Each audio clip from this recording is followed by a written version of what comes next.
Nggak deh kalau Polandia gitu ya, dengan pertimbangan segala ininya, akhirnya Jepang. Kayaknya Jepang. Ke Jepang. Apa belajarnya gitu. Maksudnya kalau dulu kan sama lah, mungkin gue di umur berapa, mungkin pas masih inilah lucu-lucu. Oh pernah lucu. Portal tempat parkir gitu. Betul, kayak gitu-gitu. Oh, ngechatnya di sana. Iya. Pokoknya macam-macam sih, kayak sepeda dan lain sebagainya. Pokoknya yang pengecatan besi lah ya. Oh, jadi suka ngechat apa macam-macam. Iya, kadang dibalas, kadang enggak juga. Enggak sih. Waktu itu udah cukur aja. Ada yang pakai api gitu. India, itu di India ya, bukan Jepang ya. Kayak api aduh. Iya. Ada Di kampret. Kayak gosok-gosok lah. Ini kami Podcast. Oke, kembali lagi bersama gua Kemod dan masih di Ini Kami Podcast. Dan apa tadi kita udah perkenalkan Mas Eki juga, dan ini sesi ngobrolnya kita, dan ini biar agak Abdul gitu ya. Sebelum ngobrol mungkin gue opening lagi apa ya. Oke. Bersama gue balik lagi. Udahlah, nggak usah opening lah. Yang penting malam ini kita ngobrolnya di tempat Mas Eki. Di mana sih ini tadi, apa, di Tunawisma. Komaoka ya, Yokohama. Nah, tadi nama Eki-nya susah banget disebutin. Sunashima. Oh, Sunashima. Iya, Sunashima Eki. Nah, jadi kita sengaja datang pengen sekalian gitu. Iya. Apa yang biasa kita ngobrolnya itu kan kita di studio, kita undang orang. Cuman kadang gue tuh pengen spill apa itu, kayak lu kan mungkin udah banyak yang kenal gitu. Eki belum.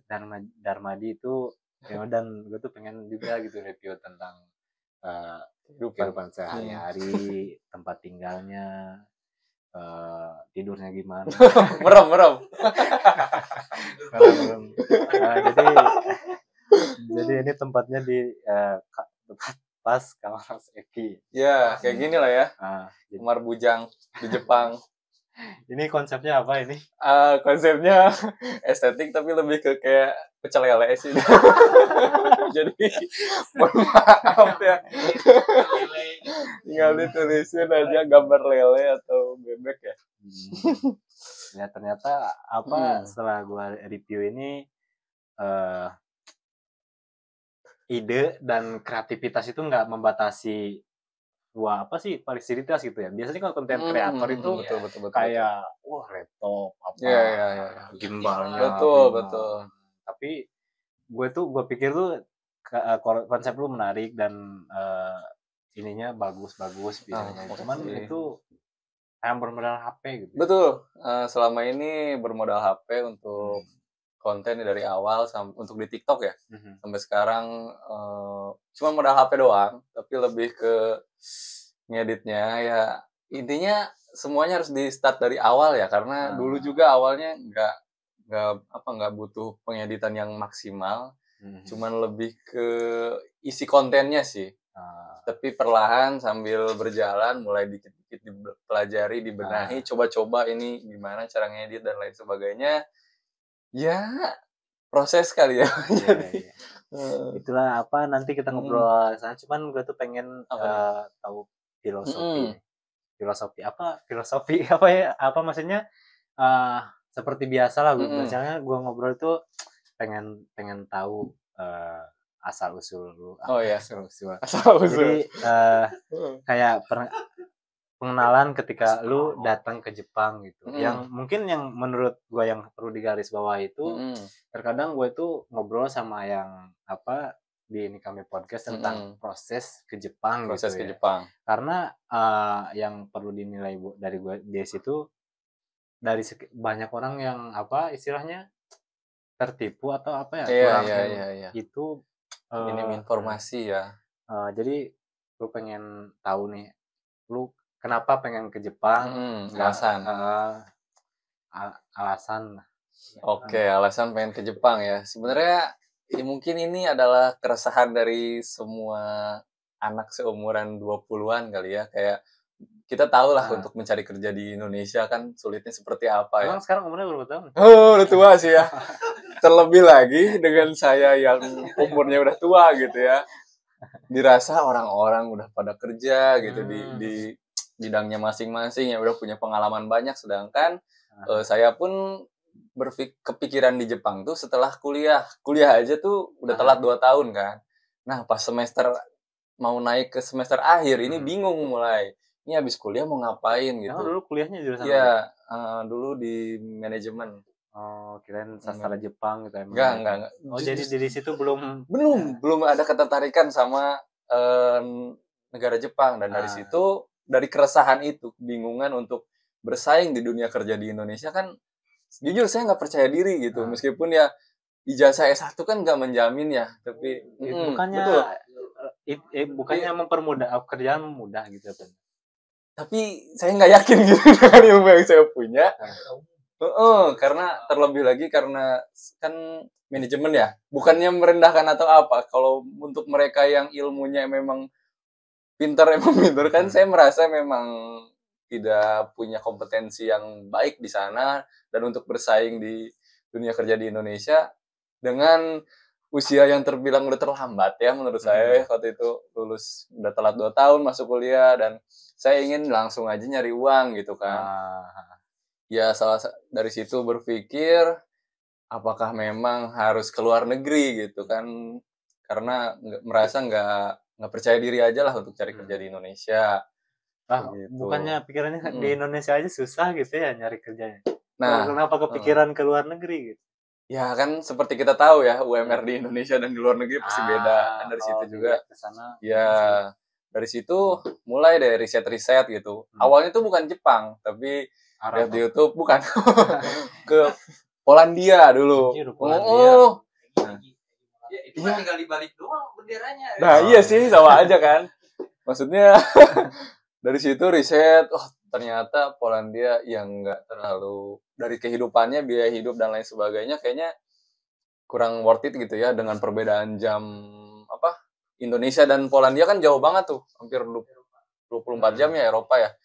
Jadi waduh, kayaknya apalagi kuliah masih belum lulus gitu kan, udah bingung lah pokoknya. Tapi kayaknya nggak deh kalau Polandia gitu ya, dengan pertimbangan segala ininya. Akhirnya Jepang nih, kayaknya Jepang. Korea gimana ya, pokoknya coba riset Jepang dan lihat gitu ya. Dan mungkin dari viewers saya saat ini, teman-teman semua yang follow saya di TikTok atau lain sebagainya itu, mereka yang ingin ke Jepang mencari tahu gitu, karena saya juga dulu seperti itu, riset di YouTube, ini gimana sih kehidupan di Jepang, biaya hidup di Jepang, kehidupan di Jepang, hal-hal kecilnya yang bisa jadi gambaran gitu, kalau misalkan nanti saya kesana apakah worth it atau tidak. Ya jadi makanya itu salah satu alasan saya juga bikin konten gitu, karena selain itu adalah keresahan saya dulu waktu sebelum datang pas di sini gitu kan. Lihat maksudnya yang paling nilai yang buat cocok buat diri lu sendiri di negara itu, apa yang dilihat sebelum pas riset gitu, apa yang pengen ini kira-kira cocok nih buat gua gitu. Yang pertama pasti pendapatan.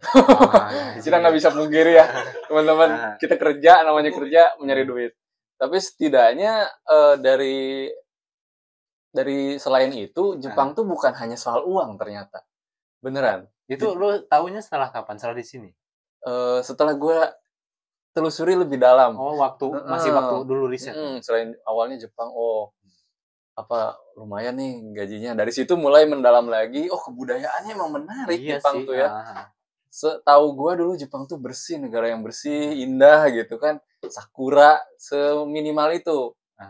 Dan ternyata lebih jauh dari itu, banyak banget itu daya tariknya. Kayak mulai dari filmnya gitu ya, anime contohnya gitu ya. Ya, anime. Woi. Ya,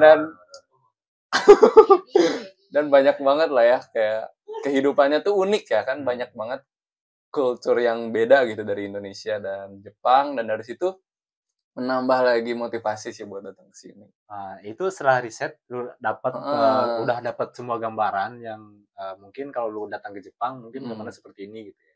Iya. Nah, apa lu terus dari setelah itu bisa dapat apa informasi job di sini gimana? Nah, awalnya tuh kan punya teman SD, punya juga sih. Ya, normal ya. Teman SD. Iya, teman SD. Jadi dia tuh dulunya kerja di kapal pesiar kan. Cuman karena waktu itu corona dia libur dan setahun nganggur lah pokoknya jadi temen lah ya. Karena deket lagi gitu karena sama-sama nganggur dan berpikir dia pengen balik lagi ke kapal pesiar. Tapi dari situlah sebenarnya luar negeri kayaknya oke. Tapi kalau kapal pesiar kayaknya enggak deh karena enggak istirahat kan, dia kerja terus tanpa libur ya.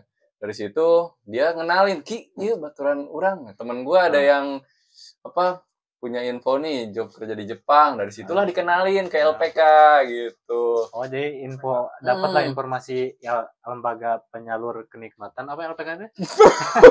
Apa LPK? Lembaga penyalur kenikmatan. Tenaga kerjaan ya.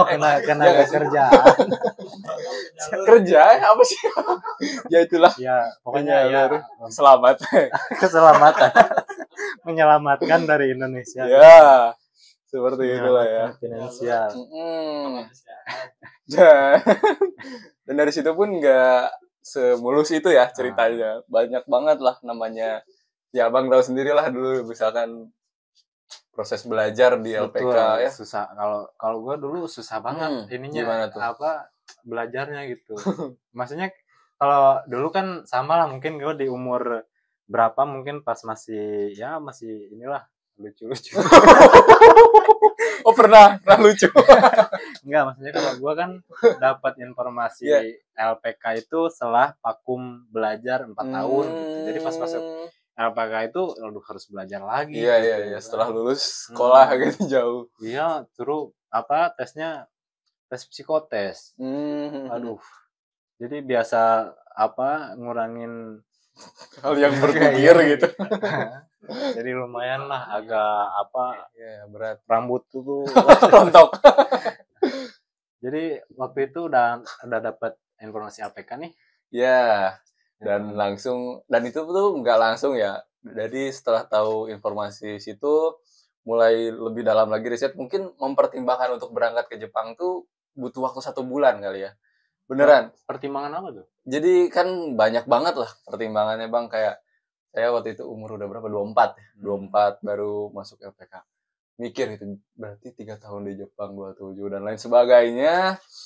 Ibaratnya orang tua gitu kan, bapak udah almarhum, kakak tinggal sendiri kayak cewek, adik masih ya baru lulus SMA, maksudnya saya kan jadi cowok paling besar ya kan, jadi tulang taleng. Ya gitulah ya, tulang punggung tuh. Tapi kayaknya kalau misalkan saya nggak ambil langkah ini, kedepannya saya nggak mau bakalan ada penyesalan di hidup saya nanti. Karena penyesalan itu kan pasti di akhir ya. Datangnya belakangan. Betul. Jadi betul ya. Iya, jadi maka dari itulah, karena saya orangnya tuh lebih baik ya udah jalani aja gitu ya. Kalau kita banyak takutnya nanti kan itulah penyesalan sih, saya paling takut penyesalan. Lebih baik gagal tapi pernah mencoba gitu setidaknya. Setidaknya pengalaman jadi sebuah pelajaran. Betul banget gitu. Ya akhirnya berusaha bertahan di LPK ya, meskipun penuh dengan ketidakpastian ya. Karena dulu jujur aja sebenarnya LPK saya tuh pindah. Maksudnya? Ya dari LPK yang belum SO. Oh, jadi pas pertama masuk LPK itu cuman belajar bahasa. Jadi si LPK itu hanya menyediakan wadah belajar doang. Sebenarnya gitu. Seperti itu, cuman tanpa saya ketahui karena kekurangan informasi dan lain sebagainya. Tapi akhirnya setelah 6 bulan itu belum pernah interview kan, belajar terus. Ya alhamdulillah ada interview dari sebenarnya jobnya dari LPK yang memberangkatkan gitu kan. Interview akhirnya alhamdulillah interview pertama itu lulus. gitu. Jadi ya bersyukur banget. Dan sebenarnya dulu tuh cita-cita saya bukan ke Jepang ya. Pengen jadi ini Halode. Bener Bang? Halode apa sih? Halode kalau bahasa Sundanya Abang TNI, itu Abang kering. TNI. Abang TNI. Heeh. Halodo. Betul. Dulu tuh ya. Jadi TNI. Betul. Jadi pas lulus sekolah tuh TNI AD. apa aja. Dulu pokoknya udah 5 kali daftar, Bang. Tapi selalu mengalami kegagalan gitu. Ini apa lagi? Wah, pokoknya udah perjalanannya panjang banget. Udah 5 kali daftar dalam 2 tahun itu dan sampai ke Kalimantan waktu itu. Sempet, udah maksain lah terakhir nih ya. Terakhir maksain untuk daftar TNI ke Kalimantan, di Kalimantan. Jadi di sana udah 3 bulan lah sama UA gitu. Tinggal di sana. Tapi mungkin memang bukan jalannya ya. Selalu aja nemuin kesulitan gitu. Yang terakhir itu momen ketika di Kalimantan setelah saya 3 bulan di sana gitu ya, berlatih dan lain sebagainya. Itu 2 hari berikutnya itu pembukaan pendaftaran ya. Tapi ada kabar buruk dari rumah, bapak meninggal. Itu wah tuh langsung merinding. Sama saya juga. Iya. Pokoknya akhirnya dari situlah mulai pulang ke rumah ya pastilah lagi posisinya ditinggal orang tua ya, keluarga juga lagi kalut semua. Ya berpikir kayaknya nggak akan mungkin kalau untuk TNI mungkin, gitu ya. Gitu. Tapi dari situ hikmahnya apa tuh? Nah itu jujur adalah tahun terberat dalam hidup saya selama ini, tahun 2017 karena posisinya bapak meninggal gitu. Proses saya mengejar cita-cita itu kan 2 tahun lalu waktu yang cukup panjang ya, bagi saya gitu. Dan itu setiap hari tuh fisik, olahraga, semua latihan psikotes selama 2 tahun gitu. Gagal bertahan akhirnya sampai 2 tahun itu ya bapak meninggal dan pokoknya itu jadi pukulan banget lah karena saya adalah anak laki-laki terbesar lah pastilah. Dan juga berpikir ini mau gimana karena pusing juga ya. Ibaratnya kita udah punya tujuan, tiba-tiba dihantam suatu apa ya kayak realita yang tidak pernah kita duga gitu. Jadi takdir yang tidak bisa kita.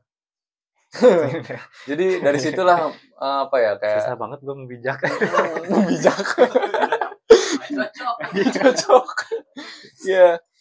Pokoknya lah akhirnya setelah berdiskusi gitu ya dengan keluarga kayaknya udahlah katanya nggak usah lah jadi TNI nggak apa-apa sekarang mah mungkin ya lanjutin usaha keluarga kecil-kecilan nggak apa-apa jaga di sini keluarga dulu. Waktu itu masih ada usaha ya jadi adalah usaha kecil-kecilan bikin t-shirt kayak gini sebenarnya jangan-jangan ini bikin ya kayak gitu jadi akhirnya memilih untuk dari situ mikir kayaknya kuliah lah setidaknya harus punya ilmu aja deh gitu. Kalau nggak TNI ya udahlah pokoknya bingung akhirnya masuk kuliah ya kayak gitu perjalanannya sampai akhirnya jadi ini alurnya maju mundur sorry banget ya nggak apa-apa mungkin lebih lanjutnya ke tadi nih setelah LPK dapat informasi apa itu udah tahap interview ya tadi itu dan selama 6 bulan itu sambil skripsian skripsian belum lulus masih kuliah masih skripsian jadi kan tahu kehidupan di LPK ya sampai malam belajar hafalin kotoba gitu sambil skripsian dan cukup menyita banget sampai teman-teman se-LPK tuh udah ngeliatin nggak belajar bahasa Jepang aja siang stres. Malam itu menurut gua padat banget soalnya kalau nggak cepet-cepet adaptasi maksudnya nggak cepet-cepet ngerti nggak ketinggalan iya jadi ya salah satu alasannya memang pilihannya berat ya waktu itu sambil kuliah tapi sambil belajar di LPK juga tapi saya berpikir karena ya waktu tuh mahal banget gitu merasa 2 tahun kemarin berjalan ya meskipun nggak ada penyesalan tapi berusaha untuk mengejar ketertinggalan itu jadi berusaha ya mengerjakan sesuatunya bersamaan lah kayak belajar di LPK dan juga kuliah gitu skripsi ya. Itu setelah berapa lama setelah interview dan apa lu ngerjain skripsi? Ini dia kayak merasa bersyukur banget gitu. Jadi di bulan 6 ya, bulan 6 itu saya lulus interview ke Jepang, tapi posisinya belum lulus nih, skripsian masih jalan. Dan bulan 9, bulan 8 atau bulan 9, selang dari situ selang 2 bulan saya lulus sidang skripsi. Jadi sampai merinding beneran. Itu kayak kado banget gitu. Dan bulan 9-nya ulang tahun, jadi ibaratnya kado yang indah banget gitu, kayak di hari ulang tahun dilancarkan, lulus skripsi, betul, ke Jepang udah setidaknya punya job gitu. Pokoknya jadi dari situ adalah titik balik saya, kayak oh ini mungkin rencana Allah tuh ya. Jadi kadang kadang kita tuh di perjalanan kita nggak tahu ini arahnya kemana, tapi yang penting mah apa sih kok istiqomah dan ikhtiar. Betul banget. Jadi prinsip hidup saya ya ini ya aja. Pokoknya kurangi mengeluh, kuatkan ikhtiar, perbanyak bersyukur. Itu aja. Bener, 3 itu saya selama ini ya kayak gitu sih. Pegangan. Dari sekian banyak orang yang sekarang apalagi jangka waktu nunggu di Indonesia-nya makin lama karena kompetensi istilahnya Nihongo, bahasa Jepangnya dipertimbangin gitu. Soalnya ada jarak 6 bulan aja. Kalau untuk yang susah itu katanya menurutnya banyak yang bilang kurang. Kurang, gitu. Jadi mungkin karena waktu panjang dan nunggunya lama di Indonesia, jadi perlu sabar. Iya. Dan itu pun 6 bulan tuh dapat job doang ya, belum turun CEO ya. Jadi berangkat itu sekitar 1 tahun 3 bulan baru berangkat. Jadi dari 6 bulan itu tuh ya menunggu gitu, lulus kuliah, masih terus belajar di LPK tuh sampai sekitar 7 bulan berikutnya baru berangkat. Karena dulu kan masih corona ya, jadi agak lama gitu nunggunya. Kayak gitulah. Iya, benar. Buat teman-teman juga ini dari pelajaran yang kita ambil dari Mas Eki ini, ternyata nunggu lama pun berbuahkan hasil gitu. Betul. Istilahnya. Jadi sabar, tadi Mas? Bersabar, kuatkan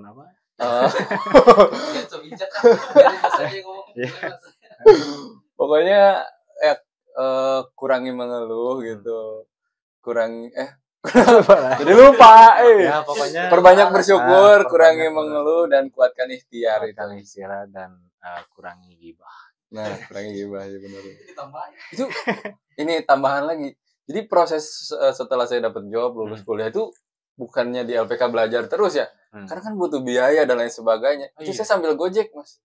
Sambil kerja juga? Sambil ngegojeknya, sambil Sabtu Minggu ngegojek kayak gitu. Sempat tuh.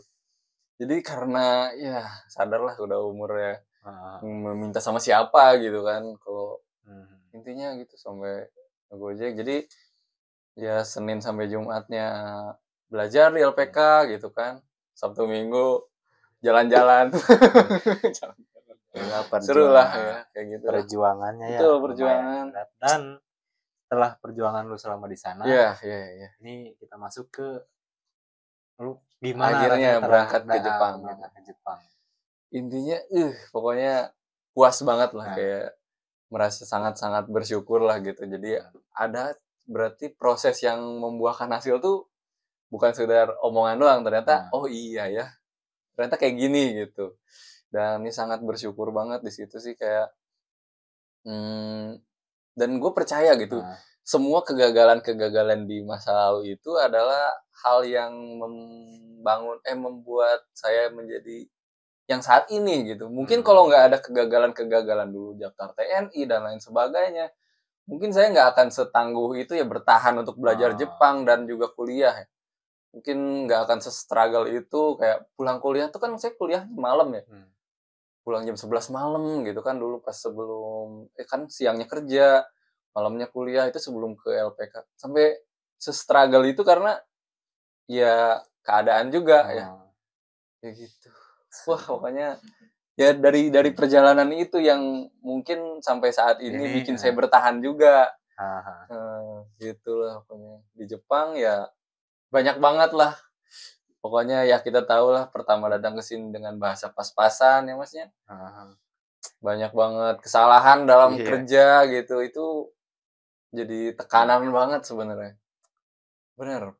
Sampai awal-awal tuh bukan sama orang Jepang ya, sebenarnya orang Jepang tuh baik ya mereka ya, ngajarin sesuatu tuh dengan jelas. Emang dengan ini perlahan. job setelah datang ke Jepang, Ya.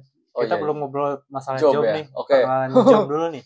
Jadi jobnya apa nih? Jobnya itu di pabrik ya, pabrik pengecetan. Jadi dia ngecat kayak besi-besi, kayak misalkan palang otomatis.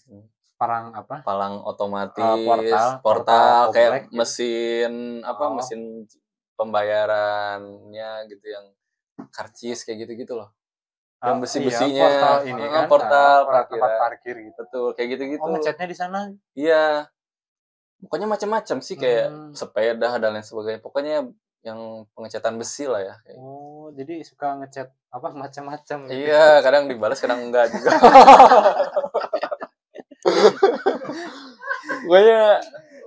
pokoknya jobnya. Tapi bagiannya bukan bagian ngecatnya. Saya itu. Ada bagian-bagian. Iya, kan dalam proses produksinya barang itu digantung. Jadi itu rel gitu muter.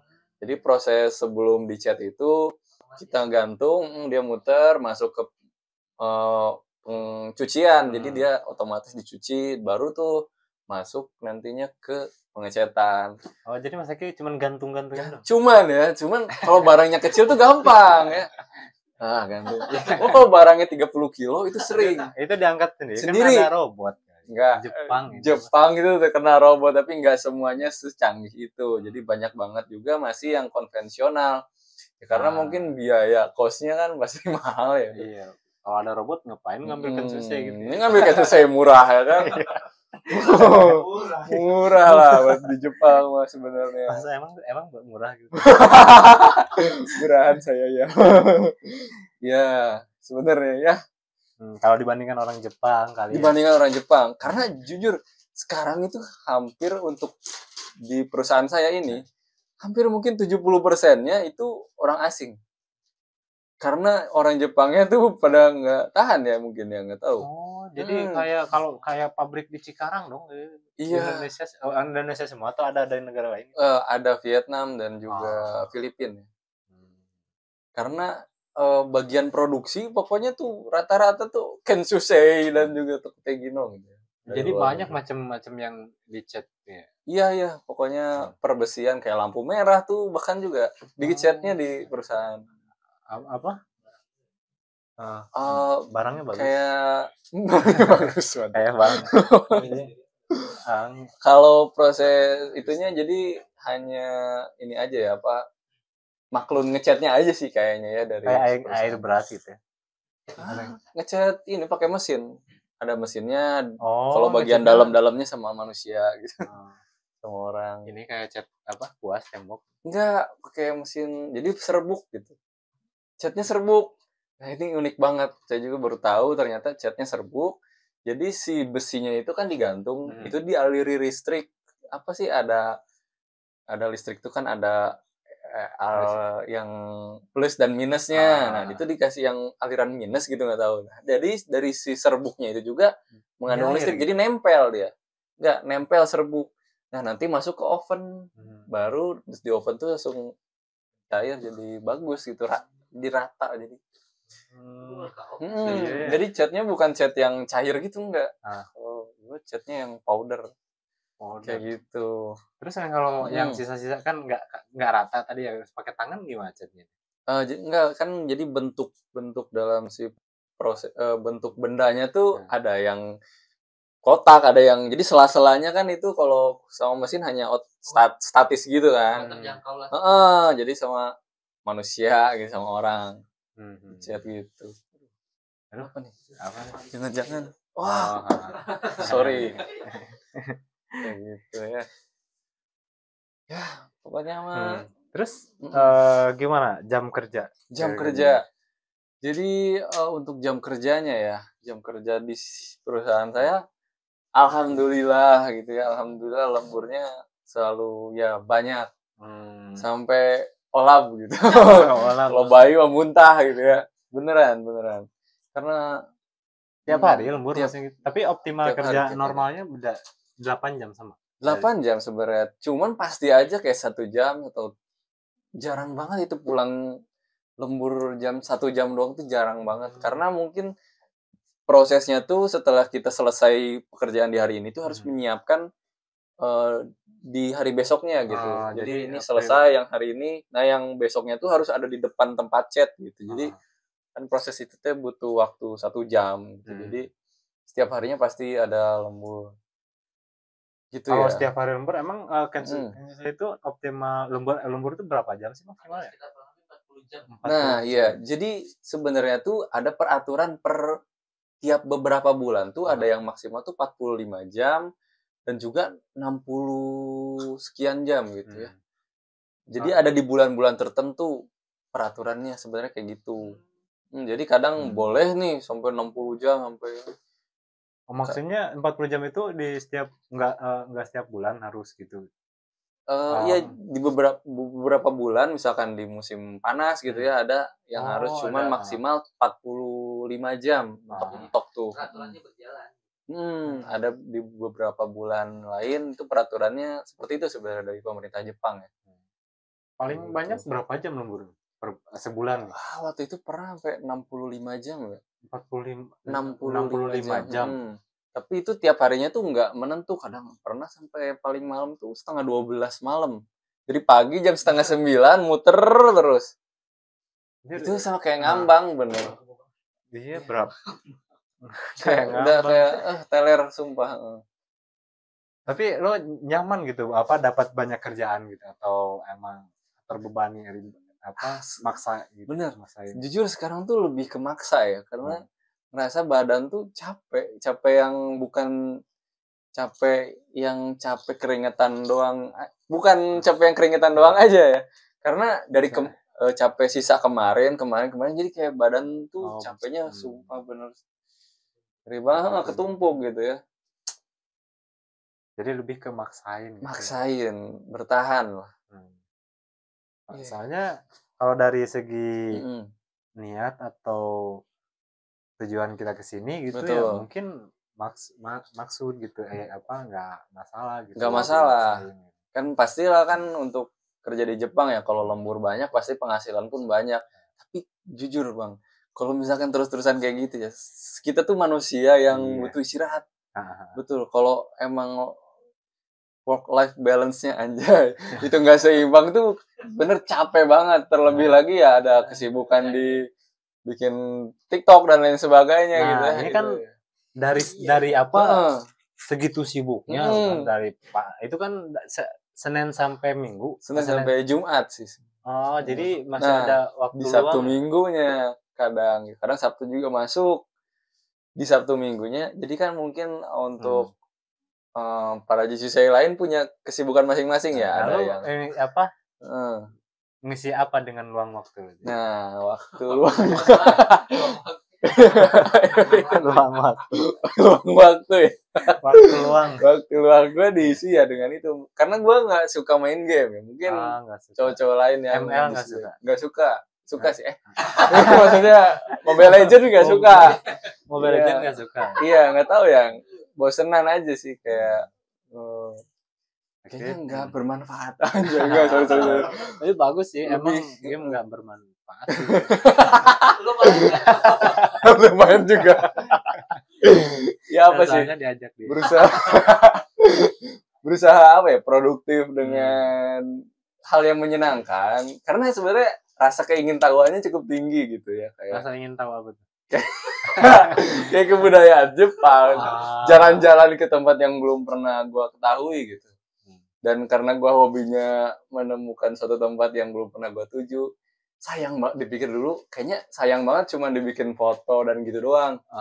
Kenapa nggak gue abadikan aja gitu, bikin video? Karena memori tuh lama-lama penuh juga kan.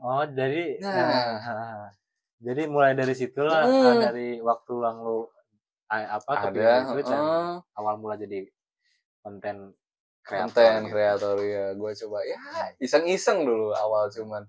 Pertama kali cukur rambut gitu kan karena gue belum pernah cukur rambut sampai gondrong. Cobain cukur rambut di Jepang. Konten jadi konsepnya apa tuh konten? Jadi random aja sih. Awalnya kayak hal-hal yang belum pernah gue ketahui di Jepang soal ya kehidupan gitu. Kehidupan di Jepang sih awalnya ya. Kehidupan Jepang seperti apa gitu ya. Sampai ke tempat-tempat yang gue main gitu ya. Sekalian mengabadikan momen ketika nanti kan pasti pulang dari Jepang tuh kangen ya. Ya pas ngeliat video, dulu bapak pernah begini nih. Iya. Bapak dulu pernah kesini. Iya gitu kan. Terus itu yang cukur Jepang gimana tuh? Cukur rambut di Jepang. Cukur. Ya itu momen pertama bikin vlog gitu, cukur rambut di Jepang. Ya kaget aja gitu ya dengan bahasa Jepang yang pas-pasan gitu, cukur rambut. Kayak gini iya aja malah diginiin iya. Jadi hasilnya ya sebenarnya gak sesuai ya. Ya tapi unik aja sih. Tapi perbedaan di Indonesia sama di Jepang apa tuh? Lebih ke harganya ya. Biasa kita kan ya DPR kan di bawah pohon rindang ataupun juga ya asgar 15.000 udah berapi kan. Ini 100.000 kan lumayan culture shock juga kayak gitu. Pokoknya soalnya yang datang ke Jepang apalagi baru-baru nggak tahu caranya. Nggak tahu. Cara cukur di Jepang. Betul. Soalnya yang nggak mungkin tahu, cuman nggak mau tahu gitu. Gak mau tahu. Soalnya pertama cukurin lah gitu.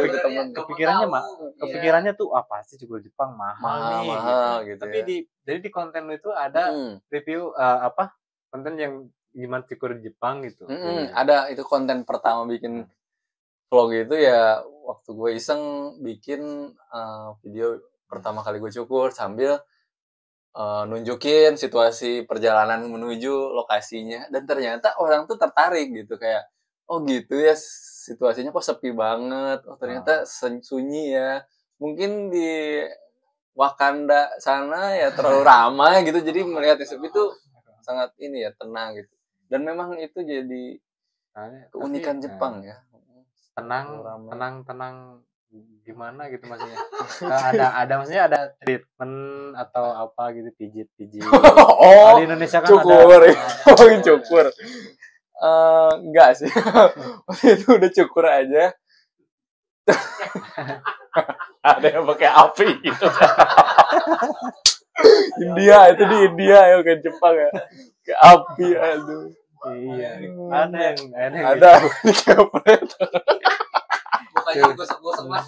Iya ada yang sambil dangdutan gitu. Mantap.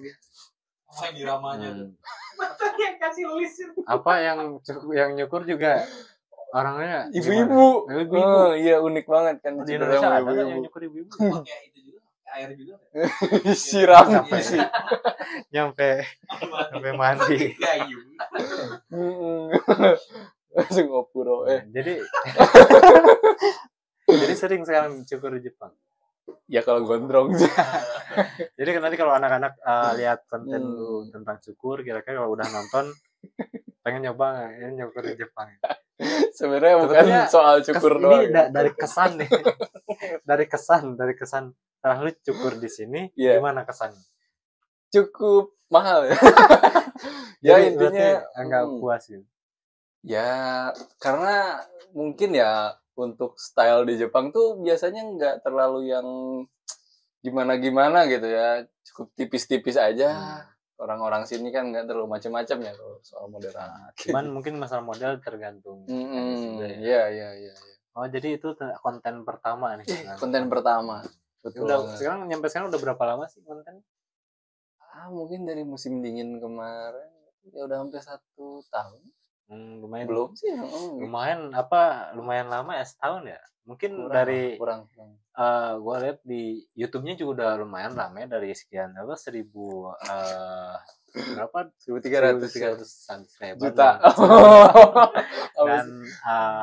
dan udah berapa video 30 berapa gitu ya dan kalau di TikTok dikepoin guys. Iya gue pengen seru sih ininya itu cuman sampai sekarang nih konten yang paling FYP paling rame dan paling banyak mungkin berkesan atau banyak pertanyaan atau banyak mengundang anarkis. Audiens. Anarkis ya. Atau yang paling rame gitu apa sih sebenarnya yang banyak banget dibahas tuh dari pengen kerja di Jepang ya. Karena minat untuk kerja di Jepang ya ternyata sangat-sangat banyak banget. Dan dari situ ada rasa keinginan untuk ngasih informasi dan cukup banyak sebenarnya konten-konten yang udah gue bikin soal cara kerja di Jepang, terus rekomendasi LPK atau dan lain sebagainya ya. Karena merasa dulu tuh gue tuh butuh informasi ini loh pas waktu nyari-nyari dulu. Benar-benar. Jadi ya semoga bermanfaat aja sih gitu. Emang dulu karena minim informasi, betul. Terkadang bukan sekali dua kali, bukan satu orang dua orang, ternyata setelah di sini banyak banget yang dulunya salah LPK, maksudnya ketipu atau gimana ya, karena kurangnya informasi, makan waktu di sana lama dan uang yang sangat banyak, tapi ada nggak berangkat. Iya, bahkan sampai ada yang ratusan juta, 180. Wah, itu kayak udah nggak logis banget ya. Ada yang nyampe jual ginjal. Gila ya, ngeri sih. Jangan. Jual ginjal. Bisa. Jangan dia jual diri. Gini-giniin udah. Ada garisnya ya. Coba. Ya ternyata itu penting banget. Penting banget. Ya emang bermanfaat sih. Gitu. Aduh. Selain itu ada apa lagi? Nah, konten-kontennya paling kayak jalan-jalan gitu ya, kayak kan penasaran orang soal Jepang, perkotaan di Jepang atau desa di Jepang, bahkan ngalah ke Yup lah gitu. Kepiting, nangkap lobster, kayak hal-hal kecil-kecil kayak gitu juga. Gue pernah ada lihat dia nangkap nyari lobster di kali yo. Ada coba tanya. Bukan di taman ya, kalau lobster, bukan lobster siapa sih? Udang yang itu gini ya. Ada di sawah. Ada tuh yang merah. Di Jepang kan banyak tuh. Oh iya ada. Bukan yuyu lah. Crawfish kata orang. Tahu yang merah-merah gitu. Itu bukan karena dulu tulis lobster. Iya, salah ya. Soalnya gue nggak pernah makan lobster. Ya, mirip lah bentuknya ya. Makanya kalau dapat informasi dicek dulu. Iya. Oh ini ternyata lobster ada di kali gue. Di laut sih harusnya. Salah. Di Garut mana lobster gitu. Di Garut. Aduh, makanya gue percaya ini lobster, tahu ternyata di kali. Apa tadi? Ya itulah ternyata kalau lihat dari ini Mas Eki dengan About Japan dia kenalin kultur Jepang dan kehidupan sehari-hari di Jepang, banyak di ininya di kontennya lumayan gampang dicari kok di YouTube-nya, tinggal klik Ini Kami Podcast. Iya, boleh. Di subscribe baru klik About Japan. Iya, boleh. Jadi lihat dulu ya. Iya. Ini kira-kira di Jepang mau berapa lama ini? Nah, ini dia ya. Dulu ketika di Indonesia ya pastinya berpikir 3 tahun cukup, sisanya bikin usaha di Indonesia. Rata-rata semua sih kan kayak gitu ya. Kaishao tatetai desu. Semua kayak gitu kan waktu interview ya. Tapi ternyata semakin berjalannya waktu ternyata banyak banget perubahan kan. Kayak kita nggak tahu di Indonesia seperti apa saat ini. Dan sebenarnya yang dibutuhkan oleh manusia itu keamanan ya nggak sih? Keamanan finansial ya.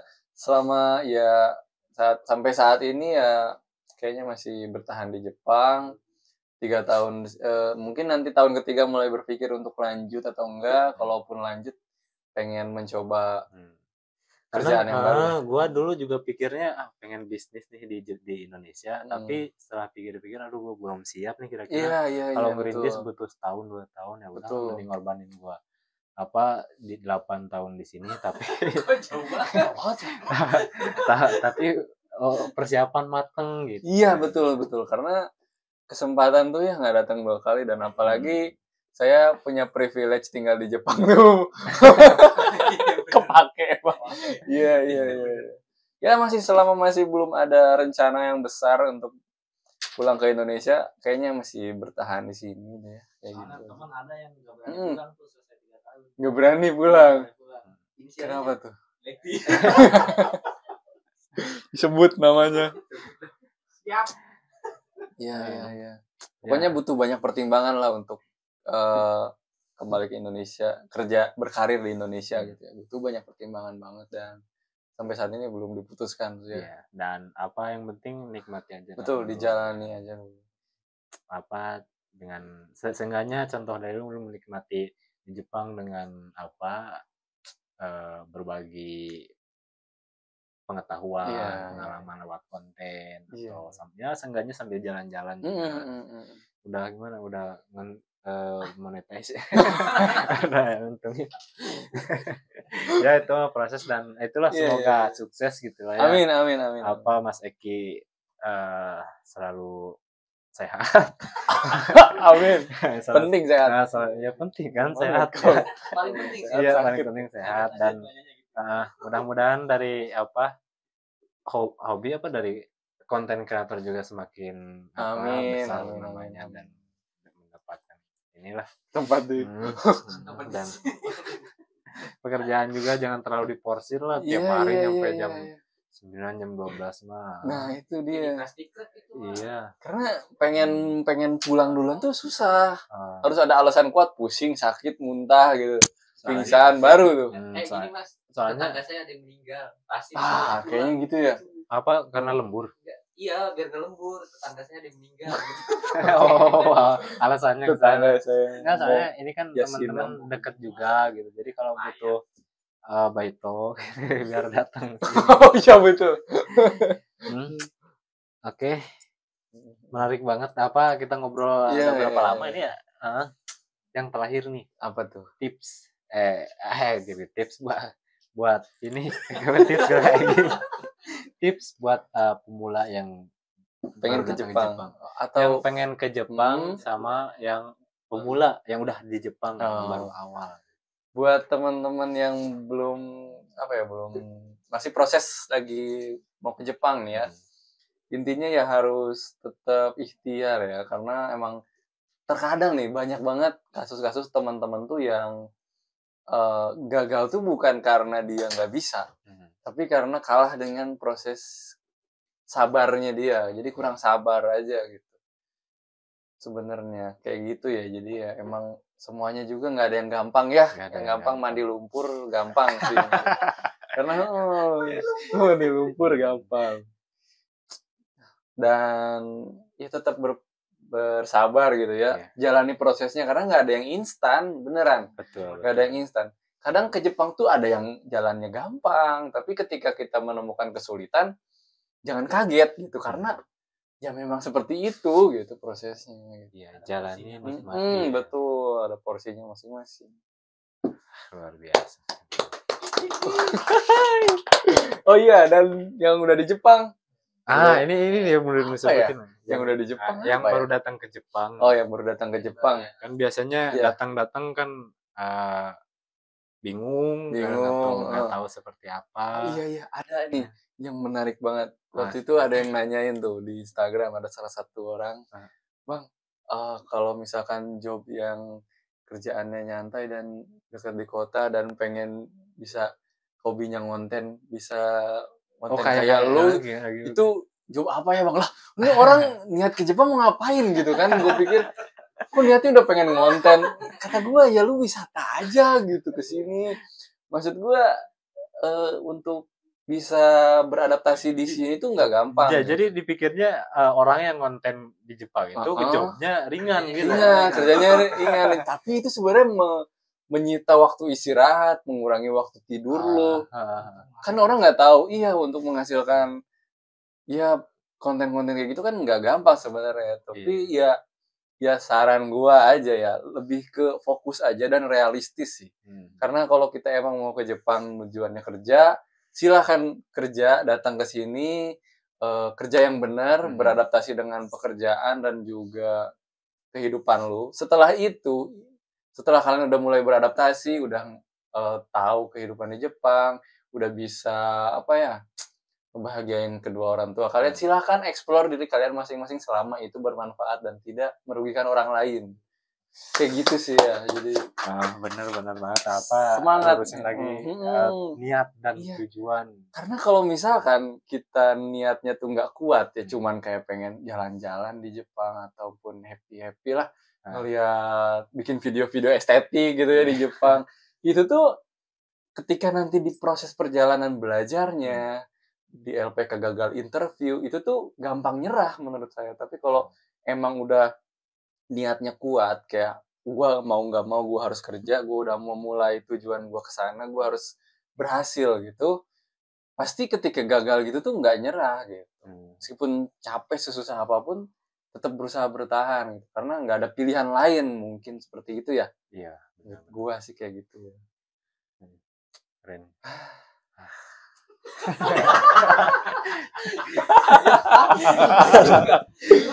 Harusnya Mas, kita orang Bandung ya? Sebenarnya lahirnya tuh di Bekasi, cuman tumbuh dan besar di Bandung. Merantau seru. Bekasinya di mana? Di Bekasi Timur. Di Tol Timur Dekat. Jatiwaringin. Apa sih namanya, Terminal Bekasi? Terminal Bekasi kan. Dekat Terminal Jadi Bekasi. gua Kayak gitu. Kampung kelahiran itu. Dia Cakung soalnya. Oh, Cakung. Tahu. Oke lah, gitu lah mungkin ya. Untuk malam ini obrolannya sebetulnya obrolan masih panjang ya. Mungkin dari pertemuan kita, pertemuan malam pertama ini. Malam pertama. Seneng banget bisa ngobrol, sharing dengan saya juga seneng banget. Dan pada awalnya kan kita belum kenal ya. Iya. Tapi setelah kenal, kita jadi kenal gitu. Pasti ya. Jadi mengenal Mas Eki lebih dalam, lebih dalam gitu ya. Iya. Ternyata Mas Eki orangnya seperti ini dan ya dermawan banget. Random dermawan hubungannya apa ya?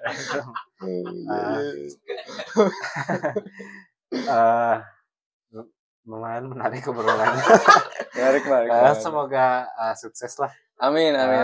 Thank you banget. Dan semoga ini podcast jadi wadah para Jisusei untuk menyurahkan curhatannya dan semakin besar lagi deh pokoknya. Benar sekali, itu buat teman-teman juga yang mau curhat, berbagi cerita atau pengalaman yang menarik, bisa hubungin kita di Ini Kami Podcast. Oke.